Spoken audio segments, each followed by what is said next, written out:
Итак, далее в четвертом приводит иллюстрацию господина и слуги. Որդ համարում Պողոս Առաքյալը բերում է տիրոջ եւ ծառայի օրինակը։ Кто ты, осуждающий чужого раба? Դու ով ես, որ ուրիշի ծառային ես դատում։ Поэтому какой тут момент? Верующий, он подчинен Христу, а не другим верующим. Այսինքն ինչ պահ ենք այստեղ տեսնում, որ հավատացյալը Քրիստոսին է ենթակա, ոչ թե մնացած հավատացյալներին։ И мы видим обещание, и будет восстановлен, потому что Бог силен восстановить его. Ага, восстановлен. Четвертый Интересный стих в перевод. Да, конце. и просто я думаю о переводе. У нас Мгм. здесь стоит. Ну, Бог способен его поставить. Или, наверное, у вас, да? Да։ Նա իր տիրոջ համար է կանգնում կամ ընկնում, բայց Ну, կկանգնի, որտեվ Աստված կարող է կանգնեցնել նրան։ тот, кто стоит, он праведник, тот, кто падает, грешник. Այսինքն ով կանգնում է արդարն է, ով ընկնողը մեղավոր է։ И иногда, скажем так, эм, верующий видит, что брат делает что-то не так, и он думает, что я должен вмешаться и помочь ему, чтобы он не упал. Երբեմն կանգնածը մտածում է ես օգնեմ, որպեսի չընկնի այդ ընկնողը, այսպես ասած։ Но Павел говорит о вопросах, которые не обязательно являются грехом. Բայց Պողոսը խոսում է այն հարցերի մասին, որոնք պարտադիր չի, որ мեղք լինեն։ И поэтому Павел предупреждает и говорит, ты не спеши, скажем так, пытаться занять, скажем, вот это место Бога или Духа Святого.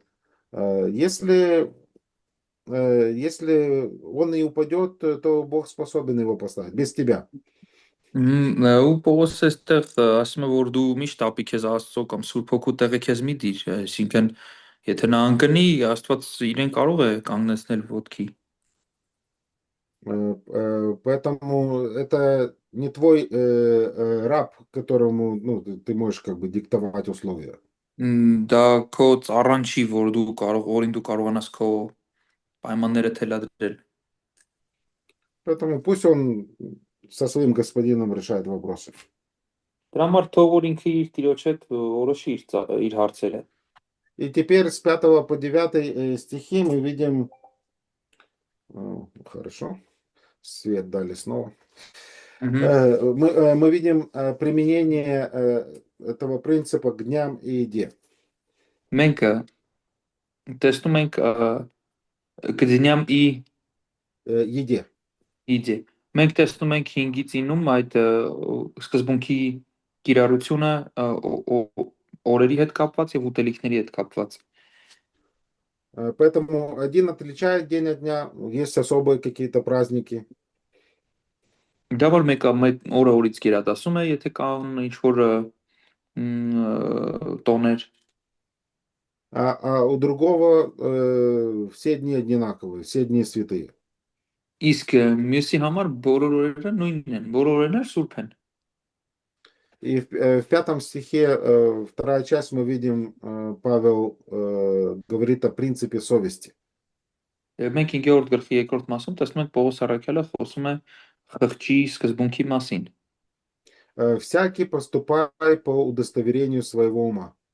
Թող ամեն մարդ իր մտքում լրիվ համոզված լինի։ Другими словами, не делай ничего просто, за компанию. Ոչ մի բան մի արա նրա համար, որ մեծամասնությունը այդպես է անում։ Нужно иметь, если ты что-то делаешь, должен иметь личное убеждение. Եթե դու ինչ-որ բան ես անում, պետք է անձնական համոզմունք ունենաս։ 6 по 8 стихи мы видим мотивацию. 6-ից 8-ում մենք տեսնում ենք այդ մղիչ ուժը, Едящий и не едящий делают это для Господа и благодарят Бога. Ուտողնել չուտողնել անում է Աստծո համար, որ իրեն հաճեցնի։ И мы не живем, и мы не умираем для себя. Եվ մենք չենք ապրում եւ չենք մեռնում մեր անձի համար։ Мы всегда Господни. Մենք Աստծունն ենք։ С 10 по 12 Павел предупреждает о суде. 10-ից 12-ում Պողոսը զգուշացնում է դատաստանի մասին։ А ты что осуждаешь брата твоего, или ты что унижаешь брата твоего? Բայց ինչու ես դատում քո եղբորը կամ ինչու ես արհամարհում նրան։ Факт заключается в том, что мы все предстанем на суд Христов. Փաստը այն է, որ մենք բոլորս կկանգնենք Քրիստոսի դատաստանի առաջ։ Секундочку. Проверка. Так, 14, 10.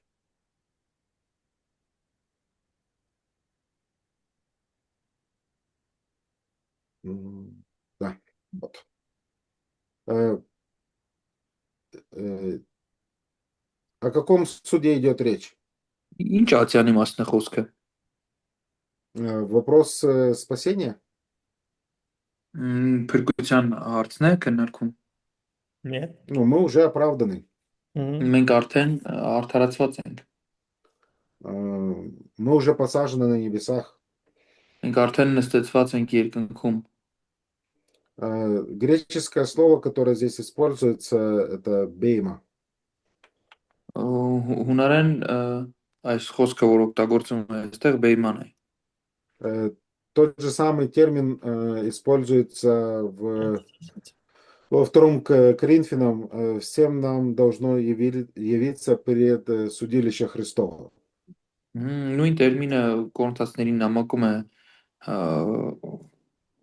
հանդիպում, երբ որ ասում է, «Էլի բոլորս մենք կկանգնենք Քրիստոսի ատյանի առջև»։ И насколько я знаю, ну, на фотографиях видел, археологи в Коринфе нашли это место, которое называется Бейма. Եվ որ նկարերով նայում եմ, այսպես թվում է, թե կարծես հնաբանները գտել են Կորինթոսում այդ հատվածը, որը անվանվում է Բեյմը։ Это такое возвышенное из камня место, где сидел представитель города, который судил и там, или давал награды за верную службу. Եվ դա այսպեսի մի բարձրացված հարթակի վրա աթոռ է, որտեղ որ նստում էր քաղաքի դատավորը։ И поэтому мы знаем из Писания, что ну, верующий, он уже перешел из смерти в жизнь. Եվ մենք գիտենք Սուրբ գրքից, որ հավատացյալը մահից կյանքի է անցել։ Нам по этому вопросу волноваться не нужно. Դրա համար այս հարցով մենք չպետք է անհանգստանանք։ Но Писание ясно учит, как во втором Коринфянам, так и здесь, что Бог будет оценивать нашу жизнь, как мы ее проводим после обретения спасения.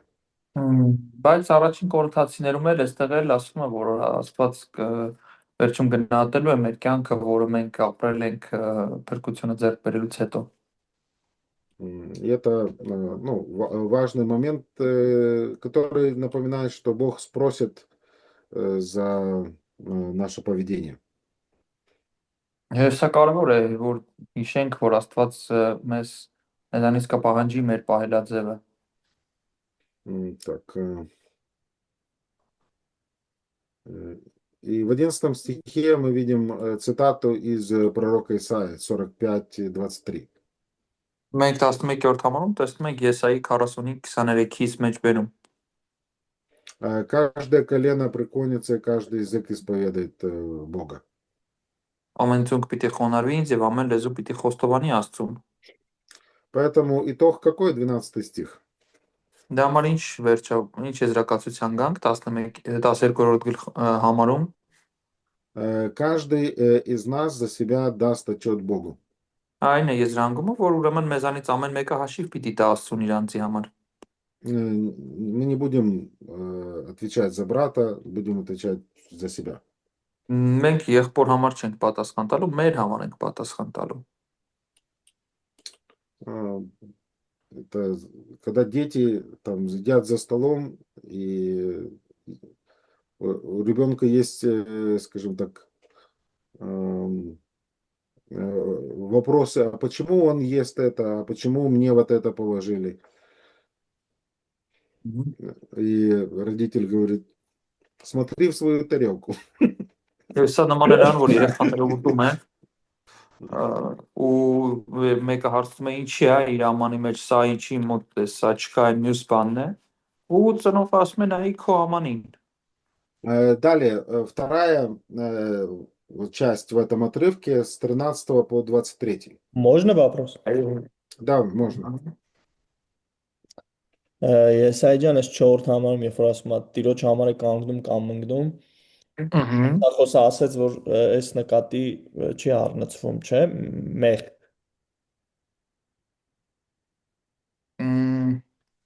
Մեղ այսինքն Ըստ էի որ ասում է ինքը ասաց, որ կանգնած արդարն է, կացա մեղավոր է։ Հեսա բայց հարցնենք, ես էլ բան եղա։ Можем на секунду возвращаться к 4-му стиху? Можем. То есть здесь, как вы сказали, потому что я тоже не помню, здесь тот, кто стоит, это праведник, тот, кто упал, это грешник, или здесь не вопрос греха? Как вы это истолковали? Ну, э, э, искушение человека, который осуждает Мгм. практику другого, он думает, что то, что он делает, это грех. Он просто думает так. Да, да. Այսինքն այն մարդը, որ դատում է, ինքը իր կարծիքով է կանգնած ու այն մարդուն, որ ինքը դատում է, իր կարծիքով այդ մարդը ընկած, այսինքն մեղք գործում։ И поэтому Павел говорит, ну, тебе не должен волновать этот вопрос, потому что он стоит перед своим Господом. Եվ Պողոս ասում է քեզ դա այդ հարցը չպետք է հետաքրի, որտեղ ինքը կանգնում է իր Տիրոջ առաջ։ Поэтому он стоит или падает, это, скажем так, это его взаимоотношения с Господом. Դրա համար ասում է ինքը կանգնում է թե ընկնում է, դա իր փոխհարաբերությունն է իր Տիրոջ հետ։ Поэтому Павел допускает, что даже если это и грех, то Бог силен его поставить на ноги. Ու Պողոսը թույլ է տալիս այդ հանգամանքը, որ ասում է, եթե անգամ դա մեղք է լինի, Աստված կարող է նրան կանգնեցնել էլի ոտքի։ Понятно? Мгм. Хорошо. С 13 13 по 23 мы видим общая тема этих стихов «Не подавайте соблазна». 13-ից 23-րդ համարները մենք տեսնում ենք ընդհանուր գաղափարը այն է, որ մի տրվեք գայթակղությունների։ Поэтому искушение для сильных, которые считают, что ну, я могу делать то, что я хочу, и для меня эти правила не имеют никакого значения. Мгм. Искушение в том, что ты можешь использовать свободу, но она может быть соблазном для других, и поэтому ты должен ставить любовь выше свободы. Մгм. Այսինքն այստեղ խոսում է գայթակղության մասին, տեսեք, եթե օրինակ ուժեղը մտածում է, որ ինքը ազատ է այդ հարցում, որ դա մեղքի հարց չի, այո, միգուցե դա այդպես է, բայց նա այստեղ զգուշացնում է առաքյալը, որ այդտեղ էլ վտանգ կա, գայթակղություն կա, որ դու ուրիշի то есть не искушать брата, да? В этом опасность. Ну, ну да, Հա? опасность, Այսինքն ну, այսինքն հենց այսպես 13-րդ համարի 2-րդ հատվածը ասում է, որ զգուշություն անենք, որ գայթակղության կամ ընկնելու պատճառ չդառնա այդ ձեր մտածածը կամ հասկացածը կամ արարքը։ ну, искушение я могу, я сейчас покажу, насколько я свободен. Ես հիմա ցույց կտամ, թե ես ինչքան ազատ եմ։ Э, У меня был преподаватель Роли Ризнер, его звали. Ես ունեի դասախոս Ռոլ Ռիզներ էր անունը։ Он 42 года был миссионером в Японии. Ինքը 42 տարի ճապոնյան միսիոներ էր։ И он рассказывал историю, как привез одного американца, чтобы, ну, потенциально, может быть, он будет миссионером, будет, ну, помогать церквям в Японии. Принес в Японию։ Да, да, да. Եվ նա պատմում է, որ մի Япոնիա, որ եկեղեցիների Но культура американцев и культура японцев разные. բայց Одно из таких простых отличий — это когда ты входишь в дом, все японцы снимают обувь. Եվ պարզ էսպիսի մի տարբերություն, երբ որ դու Ճապոնիայում մտնում ես տուն, բոլորը հանում են իրենց կոշիկները, Но не все американцы это делают у себя дома. բայց ոչ բոլոր ամերիկացիներն են դա իրենց տանը անում։ И это вот такой американец приехал в Японию. Եվ էսպիսի մի ամերիկացի գալիս է Ճապոնիա։ И Роли Ризнер говорит ему, ну, тут традиция такая, что нужно снимать обувь. Եվ Ռոլի Ռիզները ասում է ամերիկացուն, ասում է, այստեղ էսպիսի մի ավանդություն կա, որ պետք է հանել կոշիկները։ Но он встал в позицию и сказал, ну это же не вопрос греха. И я буду делать то, что мне удобно. Я свободен. Եվ նա պետք շրջվեց ու ասաց դա մեղքի հարց չի, չէ՞։ Ուրեմն ես ազատ եմ, ես կանում եմ ինչ որ ես ուզում եմ իմ ազատության մեջ։ И поэтому они пришли там на какое-то братское общение, ну тот просто в обуви там ходил. Եվ դրա համար նրանք եկան եղբայրական հավաքույթի մի անգամ ու նա կոշիկներով էր այնտեղ քայլում։ Но определенно это, скажем так, никто, наверное, ему не сказал из вежливости, уважения к гостю. Դրտված ոչ ոք ասեցին է։ Внимание создало проблемы и, скажем так, и потом Роли сказал, говорит, ну, он не смог стать миссионером. Բայց այդպիսի պահվածքը որոշակի խնդիր առաջացրեց ու Ռոլին ասաց, որ ինքը չկարողացավ դառնալ միսիոներ։ Поэтому принцип, по сути, такой, что мы должны помнить, что мы можем делать много чего, у нас есть свобода. Եվ Ռոլին ասում է մենք պետք է հասկանանք, որ մենք շատ բան կարող ենք անել, որտեղ մենք ազատություն ունենք։ Но любовь должна быть выше, и мы должны быть чувствительными к тому, как люди будут это воспринимать. Բայց մենք պետք է զգոնություն ունենանք ու հասկանանք, թե օրինակ ոնց մարդիկ դա կընկալեն։ Поэтому в 13 стихе мы видим принцип камня преткновения. Դրա համար մենք 13-րդ գլխում տեսնում ենք այս գայթակղության քարի սկզբունքը։ Поэтому Павел говорит, перестаньте судить, а лучше судите или решите о том, чтобы не подавать повода к преткновению.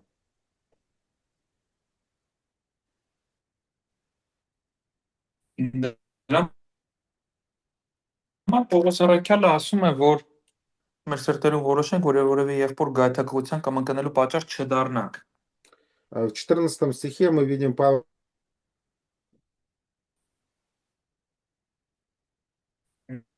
В каком стихе? 14. Там մենք տեսնում ենք Պողոսը խոսում է իր գիտելիքի ու համոզվածության մասին։ Ну, другими словами, объективно есть.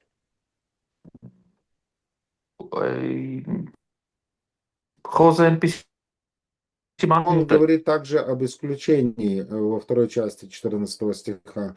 Только Բայց почитающему что-либо нечистым, тому нечисто. բայց մենք տեսնում ենք այստեղ նա ասում է, որ ինքը իրենով ոչ ման պիղծ չէ, բայց պիղծ է նրա համար, ով դա պիղծ է համարում։ Поэтому субъективно для слабой совести это может стать грехом. Դա համար սուբյեկտիվ կերպով ասված թույլի համար, տկարի համար դա կարող է մեղք դառնալ։ С 15 по 18 стихи Павел говорит о законе любви. 15-ից 18-րդ համարում Պողոսը խոսում է սիրո օրենքի մասին։ Если брат огорчается из-за твоей еды, ты поступаешь уже не по любви. Մ, Ասում է, եթե ուտելիքի պատճառով եղբայրդ գայթակղում է, այլևս նրա հետ սիրով չես վարվում։ И далее Павел говорит достаточно серьезно: не губи твоей пищей того, за кого Христос умер. Եվ հետո Պողոս ասում է, քո ուտելիքով մի կործանի նրանում համար Քրիստոսը մեռավ։ Пища не стоит такой цены.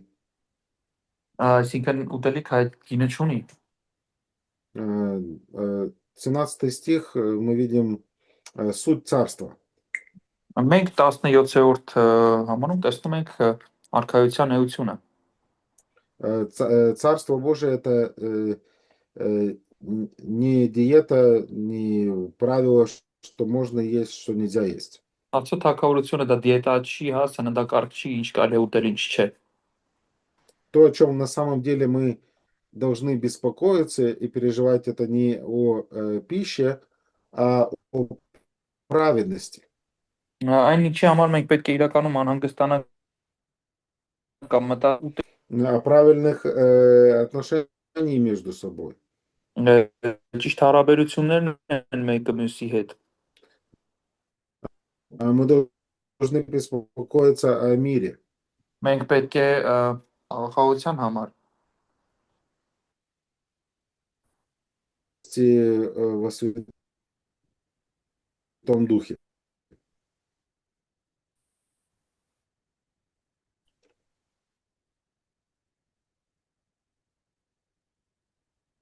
Не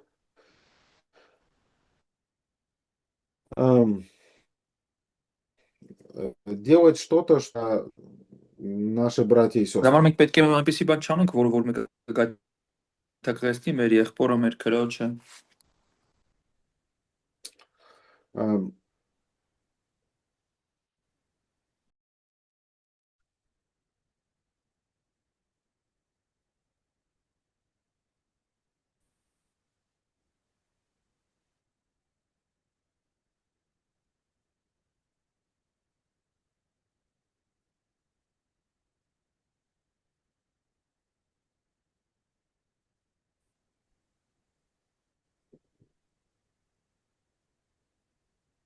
Мгм.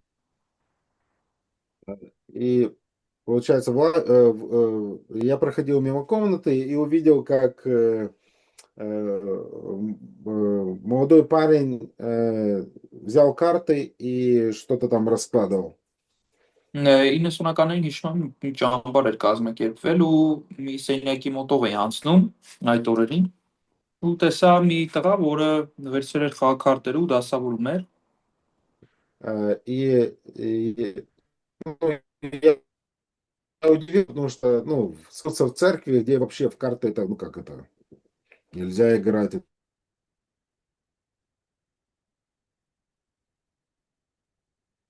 Կամ խաղալը մեղք էր։ Ну, мое мнение было другое, но, скажем так, контекст, в котором все это происходило. Իմ տեսակետը այլ էր, բայց այդ ամենը այն ֆոնն էր, այն համատեքստներ, որում այդ ամեն ինչը տեղի էր ունենում։ И я просто, ну, мне было интересно, чем человек занимается, я просто подошел, спросил, что ты делаешь? Եվ ինձ հետաքրիր ինչով է մարդը զբաղված, մտածա, ասի ինչ ես անում։ И я в жизни не видел такой быстрой реакции. Раз, два, три, все, карт нет. Եվ ես կյանքում այդպիսի արագ արձագանք չէի տեսել։ 1, 2, 3 ու վերջ կանտերը անհետացան։ Я подумал, что я его напугал. Թվաց իշխան За- վախեցրել եմ։ я спросил, ну, а что случилось? И он говорит, ну, нам сказали, что ну, для вас это как бы духовная проблема, и поэтому я не хотел, чтобы ну, кто-то видел, что у меня есть карты. Ու ես դրան համար չի ուզում որ ձեզանից ինչ-որ մեկը տեսներ, որ իմ մոտ կան խաղաքարտեր։ Но это, скажем так, хорошая иллюстрация в том, что он не хотел стать проблемой для других. Եվ ես կարծում եմ դա լավ օրինակ է նրա ցուցադրման համար, որ այդ մարդը չէր ուզում դառնալ խնդիր մնացածների համար։ Хотя имеет свободу это делать. Չնայած ուներ ազատություն դա անելու։ Так, поэтому так, это мы остановились на 17-м, правильно? Մենք 17-ի վրա էինք կանգ առել։ Кто сим служит Христу, тот угоден Богу и достоин одобрения от людей. Եվ շարունակում է ասելով եւ ով այսպես է ծառայում Քրիստոսին, հաճելի է Աստծուն եւ գովելի է մարդկանցից։ Поэтому, если мы будем переживать о праведности, о мире, гармонии, радости во Святом Духе, все будет хорошо и с Богом, и с ближними. Դա համար երբ որ մեր հոգացությունը լինի արդարության, խաղաղության ու սուրբ հոգու ուրախության մեջ, մենք հաճելի կլինենք Աստծուն եւ մարդկանցից գովելի կլինենք։ Поэтому, как мы увидели, дивными. Քանդող հանդիսանալ։ Павел дальше с 19 по 21 стихи говорит о том, что вместо разрушения мы должны созидать. По 21-ի Да, 19-21. 19-ից 21-ում մենք տեսնում ենք, որ Պողոս Առաքյալը խոսում է հենց այս իրականության մասին։ Итак, будем искать того, 19 стих, что служит к миру и ко взаимному назиданию. Եվ այսպես ներողություն 19-ը ուրեմն այս բաներին հետևեցեք, որոնք խաղաղության եւ միմյանց հոգեորաճին են նպաստում։ Поэтому мы видим, что принимая решение, мы должны убедиться, скажем, что мы прошли, скажем, вот эту тестовую проверку. Будет ли это служить миру? Будет ли это помогать возрастать в вере? Դա համար մի բան անելուց առաջ մենք այդ թեստը պետք է հանձնենք, արդյոք դա կօգնի խաղաղությանը, արդյոք դա կօգնի միմյանց հոգեորաճին։ И с 20 по 21 стихи мы видим, мы должны жертвовать ради другого. Մենք 20-21 համարներում տեսնում ենք մենք պետք է զոհաբերենք դիմացինի համար։ Ради пищи не разрушай дело Божие.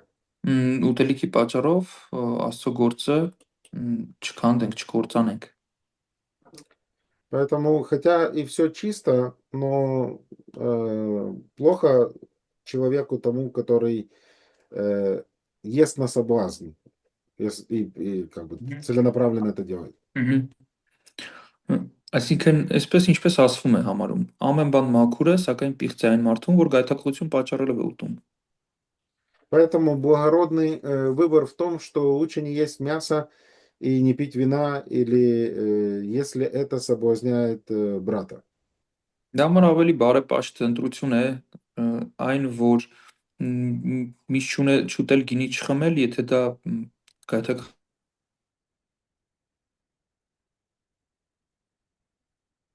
ստիպում է նրան, որ նա իր խշմտանքին ի հակառակ գնա։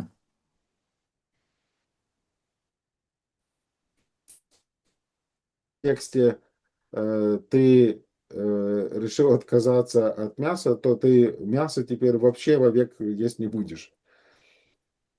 Что? Но это не означает, что если я ну, в определенном контексте решил, я не буду это есть мясо, чтобы не...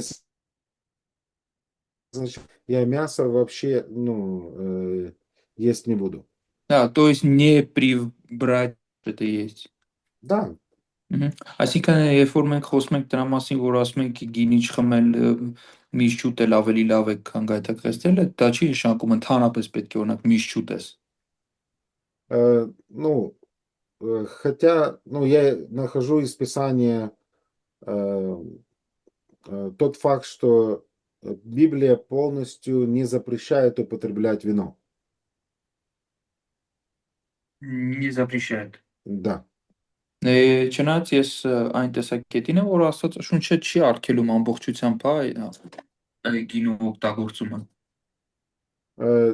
Само употребление не является грехом, но грехом является бесконтрольное употребление. Դա այսինքն ես կարծում եմ, որ հենց օգտագործումը չի խնդիրը, այլ դրա չարաշահումը։ Ну, скажем, но видя пагубное влияние алкоголя в нашем обществе, люди, ну, скажем так, по большому счету не имеют культуры, скажем, такого умеренного употребления таких напитков. Բայց ոնց նայում ենք մեր շրջակայքում, թե ինչ կործանիչ ազդեցություն է ունենում ալկոհոլը, մենք կարող ենք հասկանալ, որ մարդիկ չունեն սովորաբար այդ չափը, այդ ալկոհոլային խմիչքների կանոնավոր օգտագործման։ Ну, мы с братьями решили, что как служителя мы будем удерживаться, чтобы, ну, вообще не возникало каких-либо вопросов. Մենք եղբայրներով որոշել ենք, որ ովքեր սովորեցնում են, այդպիսի բաներից ընդհանրապես հեռու մնան։ Ну, у нас в доме и есть вино. Բայց մեր տունը գինի Ну, կա։ отчасти для хлебоприемления.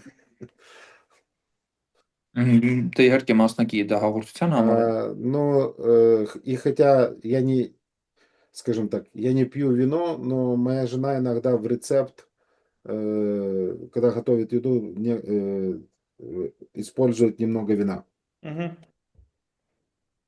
Եվ չնայած որ ես գինի չեմ խմում, իմ կինը հաճախ բաղադրատոմսի մեջ, երբ որ բան է պատրաստում ուտելու, գինի օգտագործում է։ Но после кипения на сковородке вряд ли там от него можно напиться. Բայց դժվար թավայի մեջ եռալուց հետո ինչ որ հավանականություն մնա дրանով հարբենալու։ Ну, даже этот момент моя жена беспокоится, например, когда мы приглашаем в гости братьев из репцентра, которые имели проблему с алкоголем. Բայց անգամ այդ բանի համար իմ մտահոգությունն այն դեպքերում, երբ որ մենք վերականգնողական կենտրոնից եղբայրներ ենք հրավիրում մեր տուն։ Ну, она говорит, ну, я тогда это блюдо... Այդ դեպքերում նա ասում է, ես այդ ուտեստը չեմ պատրաստի, ուրիշ ուտելիք կպատրաստեմ։ Потому что, ну, для нас это не проблема, но для этого человека, может быть, он, ну, споткнется. Մեր համար դա խնդիր չի, բայց այդ մարդու համար միգուցե նա գայթակղվի, սայթակի։ В 23 стихи мы видим личную убежденность и сомнение. Տեսնում ենք անձնական վստահությունն ու կասկածը։ Համոզմունք ավելի ճիշտ, անձնական համոզմունք ու կասկած։ Павел говорит в отношении сильного 22 стих и в отношении слабого 23 стих. Պողոսը 22-ում ուժեղի մասին է խոսում, 23-ում Потом предоставляет универсальный принцип. եւ հետո տալիս է ընդհանրական սկզբունք։ Для сильного он говорит, ты имеешь веру, имей ее сам в себе перед Богом. Ուժեղին ասում է դու հավատ ունես, այն պահիր քեզ համար Աստծո առջև։ Другими словами, не нужно выставлять свою свободу на показ, если это ранит других. Այլ խոսքերով ասած, պետք չի այդ քո ուժը դնել ի ցույց, եթե չի ծառայելու ուրիշներին։ Э, Меня пригласят в церковь, которая законническая. Եթե ինձ օրինակ գրավել են եկեղեցի, որը այսպես ասած օրինապաշտ է ավելի։ И у нас есть, разные церкви. Я слышал, что в некоторых церквях они считают, нельзя носить галстук. Մեր մոտ տարբեր եկեղեցիներ կան, որոշներում լսել եմ, որ օրինակ ասում են, որ համարում են, որ չի կարելի փողկապ կապել, Потому что он указывает дорогу в ад. որովհետև այն ցույց է տալիս դժողքի ճանապարհը։ Э, И если меня пригласят в такую церковь проповедовать, является ли такое понимание, скажем так, проблемой? Եթե դրա համար ինձ օրինակ կանչեն այդպիսի մի եկեղեցի քարոզելու, դա արդյոք մոր խնդիր է։ Так, это свидетельство о том, что эти братья не совсем понимают эту тему христианской свободы. Իմ համար դա պարզ է, որ այս եղբայրները այդքան էլ չեն հասկանում քրիստոնեական ազատության հարցը։ Как говорил один наставник в душепопечении, проблема не в этом, проблема гораздо больше. Բայց ոնց որ մի քարոզիչ էր ասում, այդ խնամակալության հետ կապված հարցը դրանում չի, այլ ավելի խորն է։ И поэтому я, конечно, могу прийти в эту церковь, скажем так, в галстуке, чтобы показать свою свободу. Դա համար ես կարող եմ այդ եկեղեցի գնալ բանով փողկապով, որպեսզի ցույց տամ իմ քրիստոնեական ազատությունը։ Но после выхода на кафедру в таком виде, вряд ли, скажем так, то, о чем я буду говорить, будет воспринято. Բայց դրանից հետո դժվար այն ինչ որ ես պետք է քարոզեմ կընկալվի։ Есть более важные вещи, о которых прежде всего, следует поговорить. Կա ավելի կարևոր հարցեր, որոնց շուրջ նախ եւ առաջ պետք է խոսել։ Поэтому, если мы сильные, но в некоторых моментах нам просто нужно иметь чистую совесть и иметь ее при себе. Դե համար որոշակի հարցեր կան, որ եթե մենք ուժեղ ենք ու ունենք մաքուր խիղճ, մենք պետք է մաքուր խիղճ մեզանում ունենանք։ Поэтому блаженный человек, который не осуждает себя в том, что избирает. Դրա համար Երանի նրան, ով իր անձը չի դատապարտում նրանով, ինչ ինքն է ընդունում։ Но в 23 стихе мы видим по отношению к слабому, а сомневающийся, если ест, осуждается, потому что не по вере. Եվ 23-ում տեսնում ենք իսկ նա ով կասկածում է, եթե ուտի կդատապարտվի։ И, следовательно, обобщающим принципом является утверждение, что все, что не по вере, грех. Եվ դրա համար էլ այդ ընդհանրացնող եզրակացությունը այն է, որ ամեն ինչ որ հավատից չի, մեղք է։ Поэтому некоторые вещи в объективном своем смысле, снова повторюсь, не являются греховными. Не является։ Да, не являются. Դրա համար ասում եմ, որ որոշակի բաներ կան, որոնք իրենք ըստ իրենց էության չեն, մեղավոր չեն հանդիսանում։ Но в субъективном определенном контексте для некоторых людей использование этих вещей будет греховным. Բայց կոնկրետ ինչ-որ համատեքստերում տվյալ բաների օգտագործումը կամ կիրառումը այդ մարդկանց համար կլինի մեղավոր։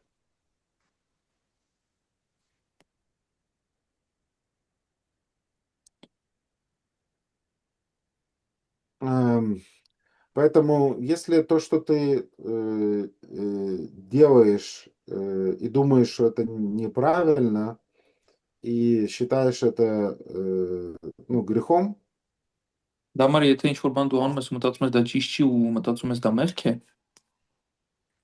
то, по сути, ты выступаешь, идешь против своей совести.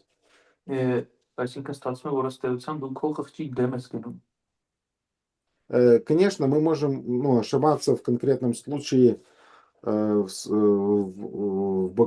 богословии, является это грехом или нет. Իհարկե մենք կարող ենք կոնկրետ ինչ-որ դեպքի առնչությամբ սխալվել աստվածաբանության մեջ, դա արդյոք մեղք է թե ոչ։ И поэтому это говорит о том, что мы должны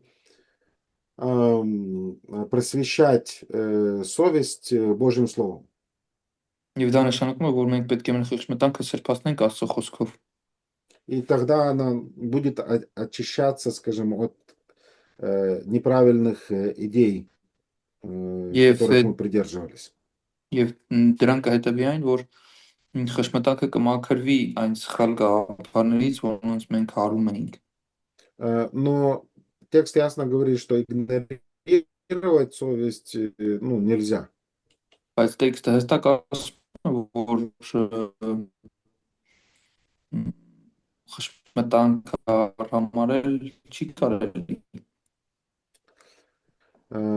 Таким образом, смотря на эту главу, мы можем сделать несколько Կամ մի քանի հետը фундаментальных доктрин спасения должно быть разнообразие. Այն հիմքային հարցերից բացի, որոնք որ վերաբերվում են օրինակ փրկությանը, պետք են լինեն տարակարծություններ։ И поэтому мы не должны, скажем так, играть роль полицейских в Դե церкви. համար այսպես ասած մենք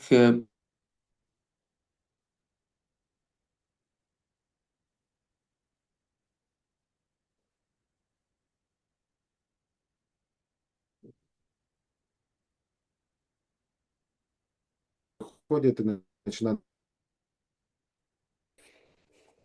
լինում է դեռ թափաճարան գիտեք այնտեղ ինչ էին անում։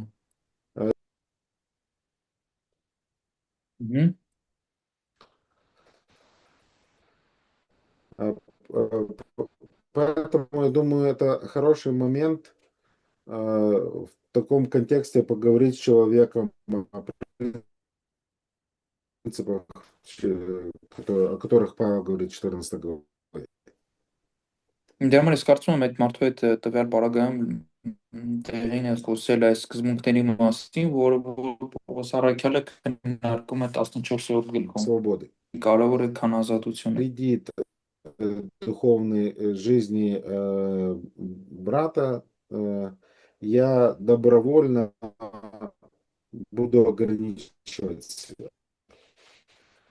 Դա համար եթե ստացվում է, որ իմ ազատությունը գայթակղություն կլինի իմ եղբոր համար, ես կամովի ինձ կսահմանափակեմ։ Это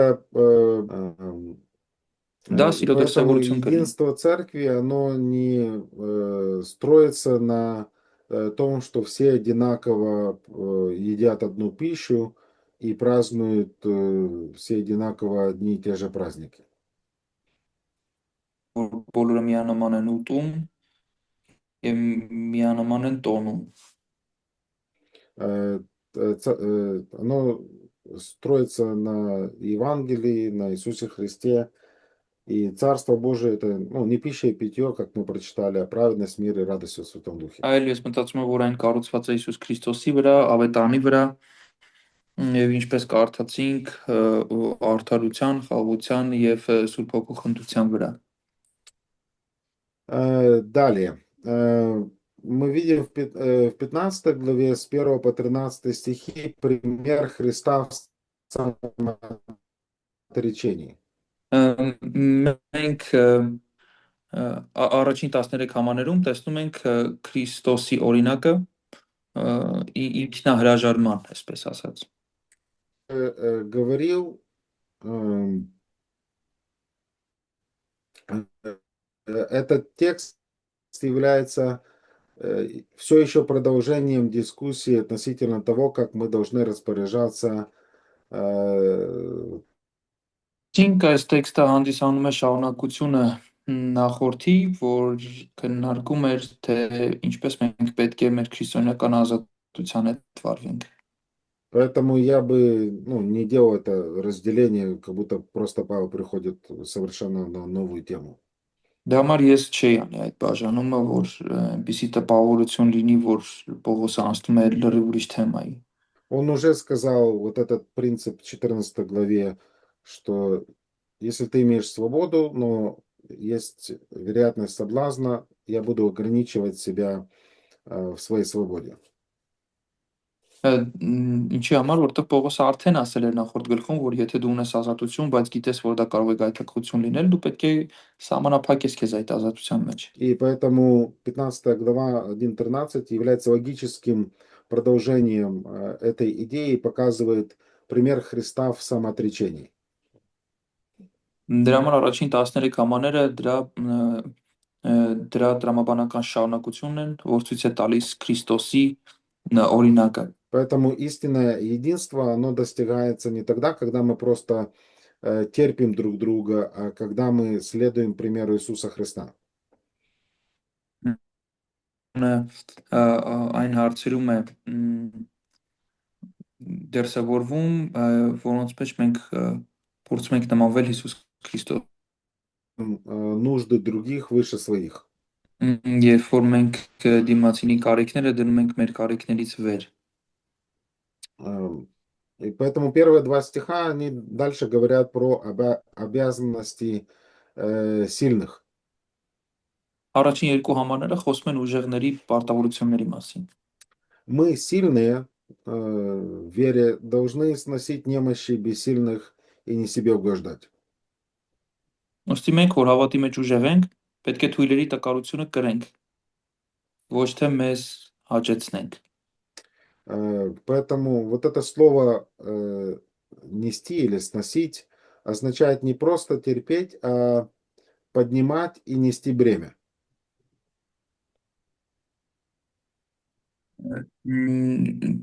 Можно еще раз, что это не значит? Это не просто означает просто терпеть, а Այս կրել բառը, սա ուղղակի չի նշանակում, որ ուղղակի հանդուրժ ենք, այլ մեր վրա կրենք։ Ну, это слово также используется в Галатам 6.2, где написано «носите бремена друг друга». Այս համարի նման համար կա Գաղատացիների նամակում, որտեղ ասում է, որ կրեք մեկը մյուսի բեռը։ Поэтому сильные должны поддерживать слабых, чья совесть обременена лишними правилами. Что? Сильные должны поддерживать слабых, чья совесть обременена лишними правилами. Այսինքն ուժեղները պետք է կրեն թույլերին, ում խղճմտանքը ծանրաբեռնված է ավելորդություններով։ И во втором стихе Павел говорит, что каждый из нас должен угождать ближнему во благо к назиданию. Եվ երկրորդ համարում Պողոս առաքյալը ասում է մեզանից ամեն մեկը թող մտածի իր դրածու барիքի մասին, ի նպաստ նրա հոգևոր շինության։ Обратите внимание, что Павел не говорит просто мы должны угождать ближнему. Ուշադրություն դարձրեք, նա չի ասում, որ մենք պետք է հաճեցնենք մեր դրածուն։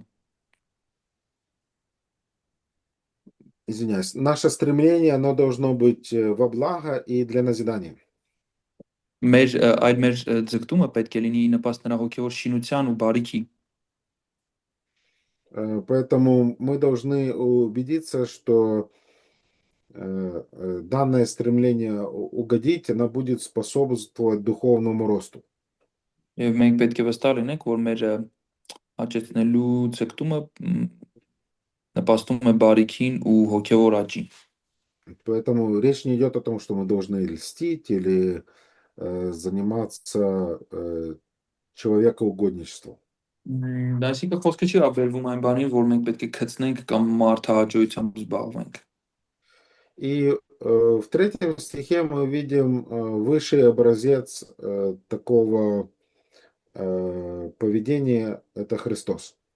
Եվ երրորդ համարում մենք տեսնում ենք այդ գերագույն մարմնացումը, այդպիսի պահելաձևի այն Քրիստոսն է։ Поэтому мы видим, что Христос не себе угождал. Այսինքն Քրիստոսը իր անձին հաճո չեղավ։ Он неоднократно в Евангелиях говорит о том, что я пришел для того, чтобы исполнить волю Небесного Отца. Եվ ասում է մի ոչ մի անգամ է ասում ավետարաններում, որ նա եկել է իր հոր կամքը կատարելու։ И поэтому в своем стремлении угодить Отцу он отождествился с ним настолько, что злословие в адрес Бога пали на Иисуса Христа. Եվ իր այդ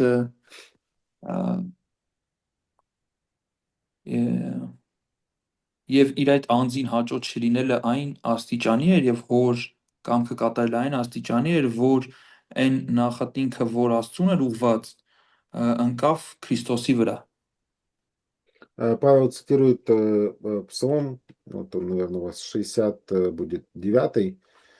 Եվ այստեղ Պողոս առաքյալը ցիտում է, եթե չեմ սխալվում, 69-րդ Սաղմոսը։ И смысл цитаты в том, что Иисус направленную против Бога ради нашего спасения. Եվ այստեղ միտքը այն է, որ Քրիստոսը վերցրեց այն նախատինքը, որ Աստծուն էր ուղված իր վրա մեզ համար։ И в 4 стихе мы видим, что Павел делает отступление о враждебности.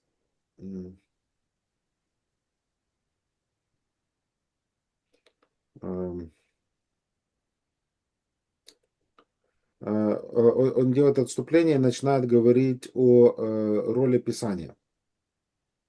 Եվ այստեղ տեսնում ենք 4-րդ համարում Պողոս առաքյալը որոշակի անցում է անում եւ խոսում է գրքի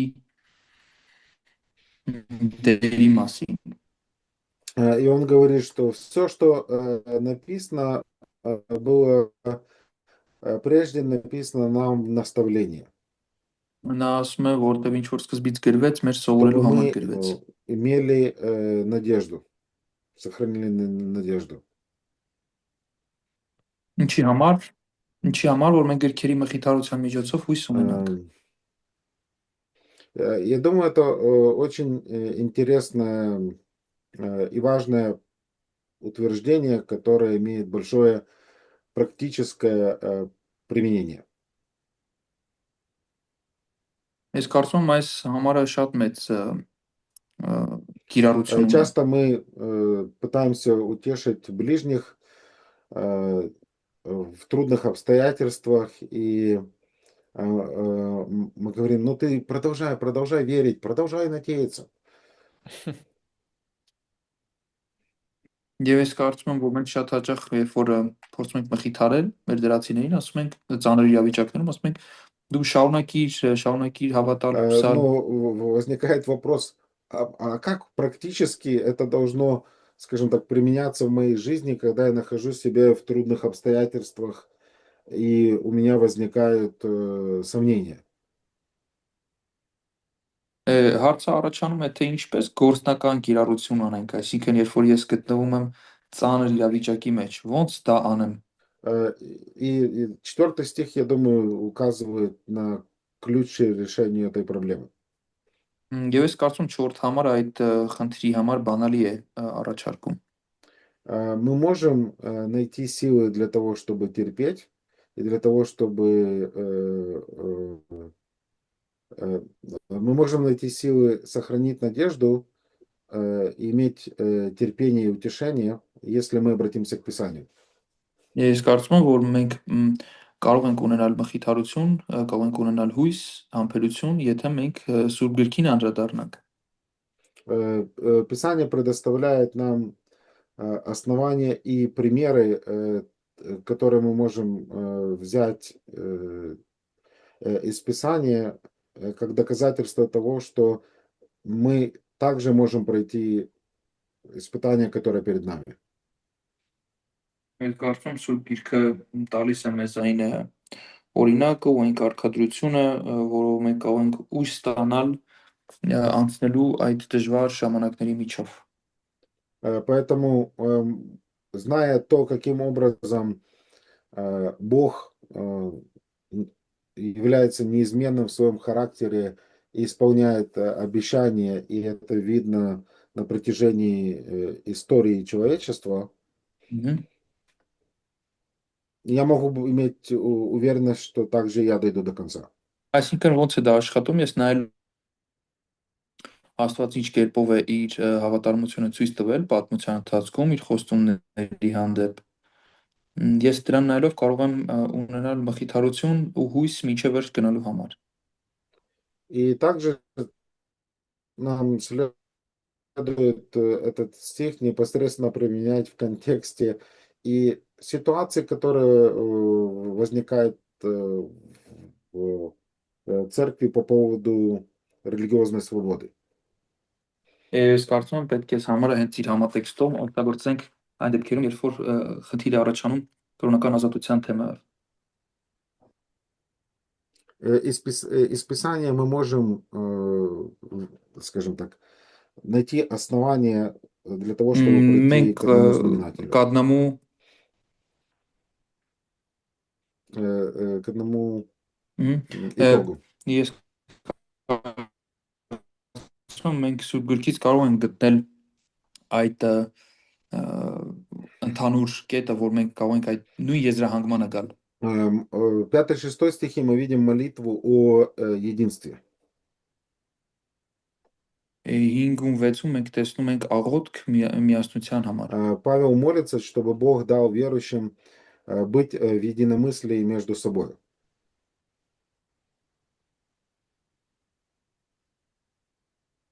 Պողոսը խնդրում է, որ Աստված տա միասնություն մեկը մյուսի հետ։ И цель заключается в том, чтобы мы единодушно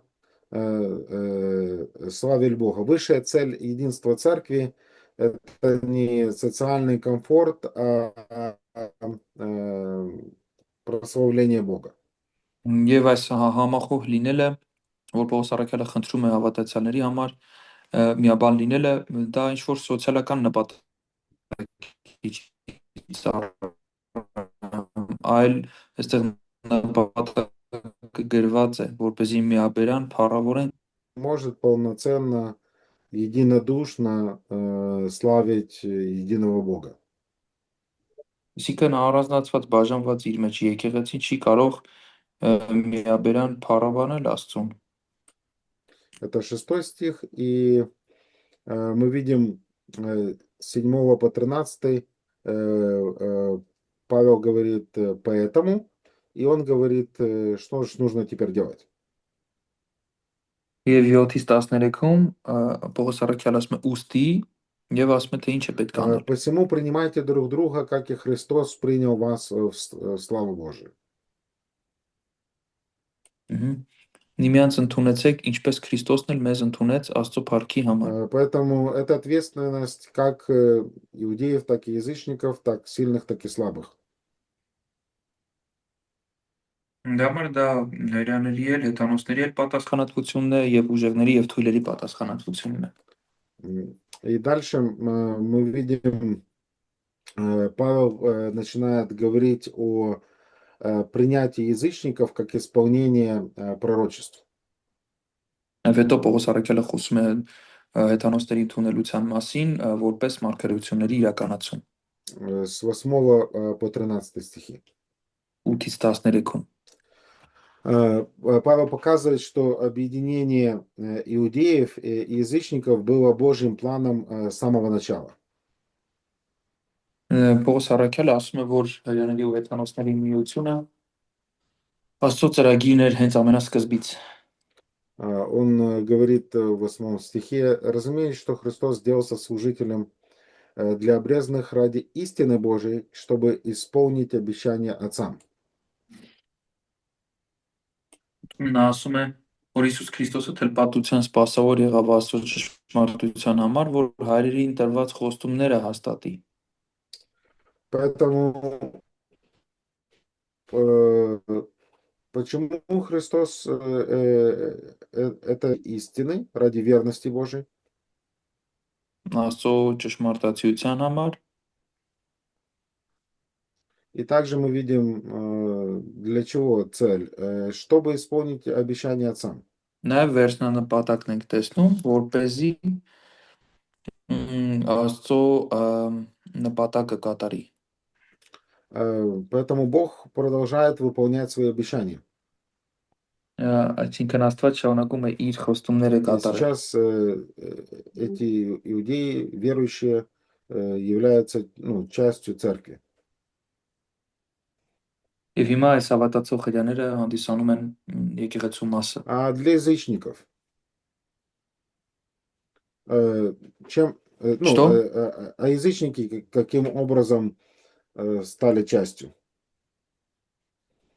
Իսկ հեթանոսները ինչ կերպով են դարձել մաս։ А для язычников из милости. Ողորմության համար։ Бог не обещал конкретно что-то язычникам. Աստված ոչ մի բան կոնկրետ չի խոստացել հեթանոսներին։ Он это сделал по своему, скажем так, по своей независимой благой воле. Աստված դա իր անկախ բարի կամքից է արել։ Язычники ничего не сделали для того, чтобы заслужить это. Իսկ հեթանոսներն էլ ոչ մի բան չեն արել, որպեսզի վաստակեն դա։ Но есть цель этого действия, чтобы славили Бога. Բայց կա նպատակ այս գործողության, որ փառավորեն Աստծուն։ Поэтому, так как у язычников не было заветных прав и обетований, спасение для них это чистая милость. Եվ քանի որ չկար ուխտի պարտավորվածություն, հեթանոսների համար փրկությունը մաքուր ողորմություն է։ И далее с 9 стиха второй части мы видим целую цепочку цитат из различных разделов Ветхого Завета. Եվ 9-րդ գլխից սկսած տեսնում ենք շղթա տարբեր մեջբերումների 5 կտակարանից։ Из закона, из пророков, из псалмов. Օրենքից, մարգարեներից, սալմոսներից, чтобы доказать, что язычники должны славить Бога вместе с иудеями. որպեսզի ցույց տա, որ հեթանոսները պետք է փառավորեն Աստծուն հրյաների հետ միասին։ Поэтому мы видим, так, 9 стих. Зато буду славить Тебя, Господи, между язычниками и буду петь имени Твоему. Սրա համար 9-րդ համարում ասվում է հեթանոսների մեջ քեզ երգեն։ Псалом, получается, 18, 50. Надо посмотреть эти, у вас другая нумерация. Պետք է տեսնենք սա որ սալմոսներն են։ Сейчас я попробую включить параллельно Библию другую. Так. 49. Псалом. Нет, не 49. Нет, 18 стих 49. Получается у нас. Դեպտել ես, հա։ А, Կարդաս, мы должны считать։ Не читать. Я просто хотел знать. Ага, вот так, сейчас.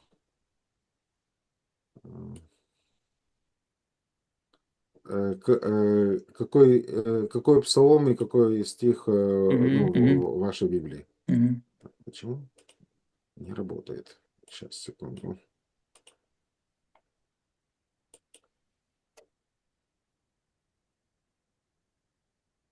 Это странно.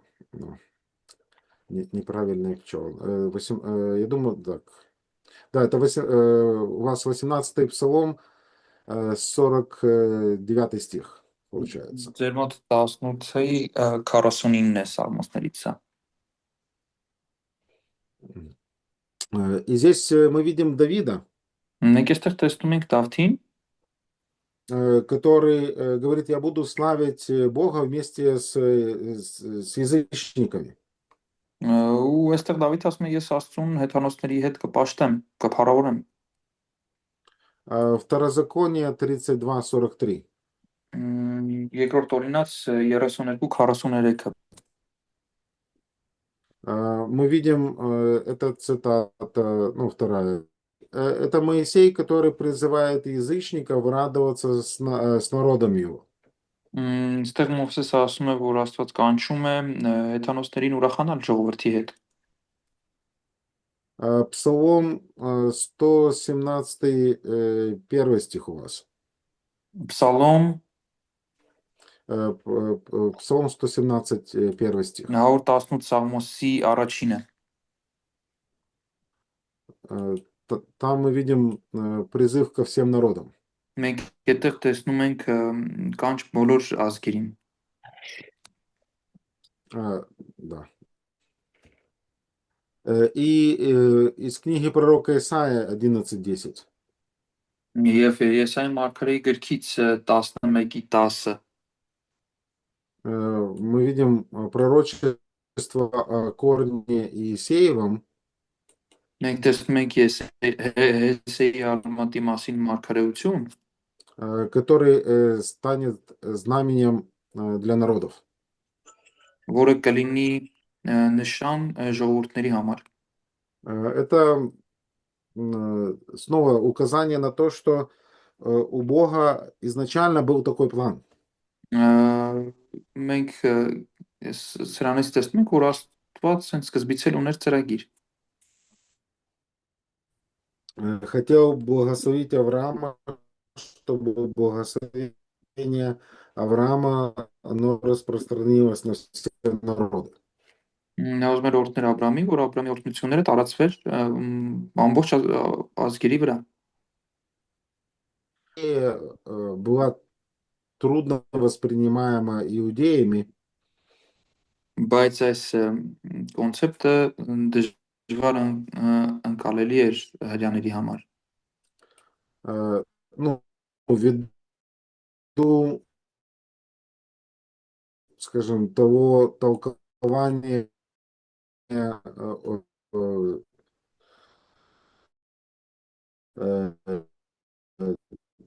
и традиционного взгляда, которые и имели иудеи в одни из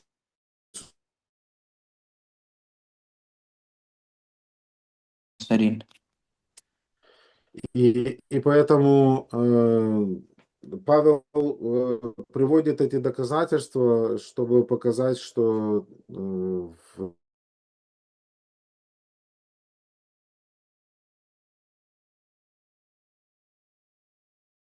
Պետք է մեկս մյուսին։ И в 13 стихе он делает благословение, молитву о том, чтобы Бог надежду к радостью, миром, вере. В каком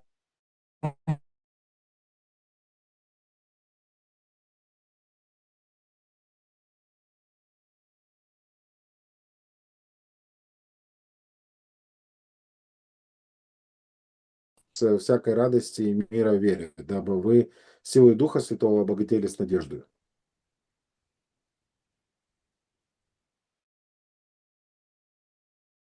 երկրության փոխահատության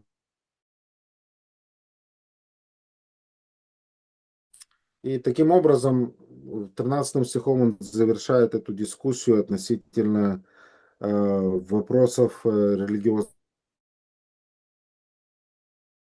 ավարտում է կրոնական ազատության իր մասին իր զրույցը Քրիստոսի մարմնի մեջ։ Хорошо. Время для перерыва. Да. Ժամանակ է Перерыва мы посмотрим философию служения Павла. Եվ մենք դրանից հետո կտեսնենք արդեն Պողոսի ծառայության փիլիսոփայությունը։ Отдыхайте.